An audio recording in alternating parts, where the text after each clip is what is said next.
Lahir di tengah-tengah dunia ini, terlebih mungkin di tengah hubungan kita, hubungan dosa. Kita bersyukur juga karena selama 3 tahun kita vakum, tidak ada kegiatan Natal, tidak ada kegiatan ulang tahun. Tapi tahun ini kita dimampukan oleh Tuhan untuk merayakan Natal.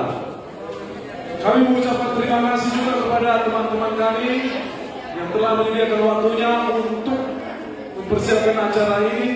Terlebih juga kepada penasihat kami yang telah memberikan sumbangan pemikiran dan bantuan sehingga acara ini terlaksana.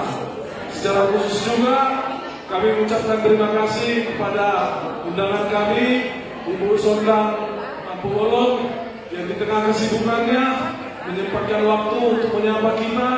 Semoga kiranya ke depan jalinan cinta kasih kita tetap berjalan, dan juga Ibu Sondang sebagai perwakilan kami di parlemen dapat selalu menyuarakan kabar kegembiraan, terutama kabar kesukaan dari kita Tuhan Yesus Kristus, sehingga kita selaku umat Kristen tetap diyakini bereksis di tengah-tengah berbangsa dan bernegara.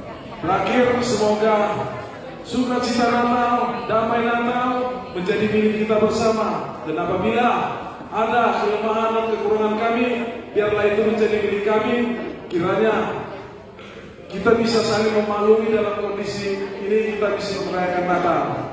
Terakhir, selamat Natal, semoga damai dalam Natal dan sukacita menjadi milik kita bersama, dan selamat menyongsong tahun baru. Terima kasih.